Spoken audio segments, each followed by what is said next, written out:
হরে কৃষ্ণ। ওম নমো ভগবতে বাসুদেবায়। ওম নমো ভগবতে বাসুদেবায়।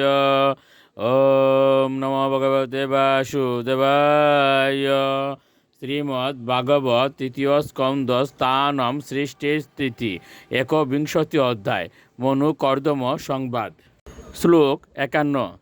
ইয় অর্ক ইন্দু অগ্নি ইন্দ্র বায়ুনাম যম ধর্ম প্রচেতসাম রূপানি স্থান আদৎসে তস্মৈ শুক্লায় তে নমঃ।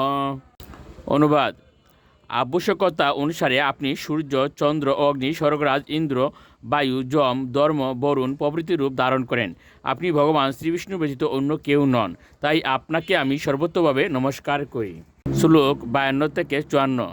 ন যদারত মাস্তায় জৈত্রমণি গণার্পিতম বিস্ফুর্য চন্দ্র কুদণ্ড রতেন্ত্রাশয়ন অগান সৈন্য চরণক্ষুণম বেপয়ন মণ্ডলম বুব বিকর্ষণ বৃহতিম সেনাম পর্যট্রস্যাম সুমানিব তদৈব শতব সর্বে বর্ণাশ্রম নিবন্ধনাহ ভগভদ্র চিতারাজন বিদেরন্বত দোষুবীয়।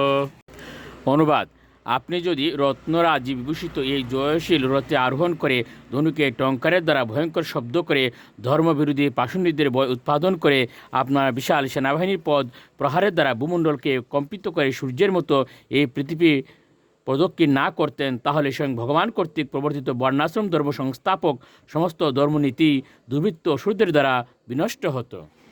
শ্লোক 55।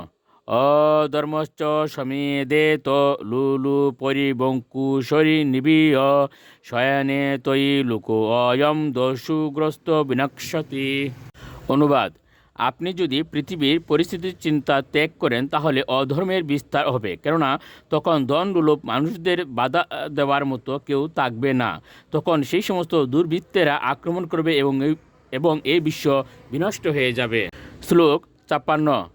অতাপি পৃচ্ছে তাম্বীর যদর্থম তমিহাগতঃ তদ্বয়ম নির্বলিকেন প্রতিপদ্যাময়ে হৃদা।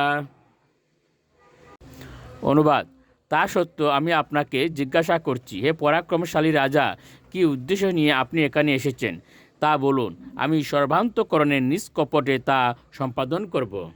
ইতি শ্রীমদ্ ভাগবতের তৃতীয় স্কন্ধে মনু কর্দম সংবাদ নামক একবিংশতি অধ্যায়ের ভক্তিবেদান্ত তাৎপর্য। হরে কৃষ্ণ।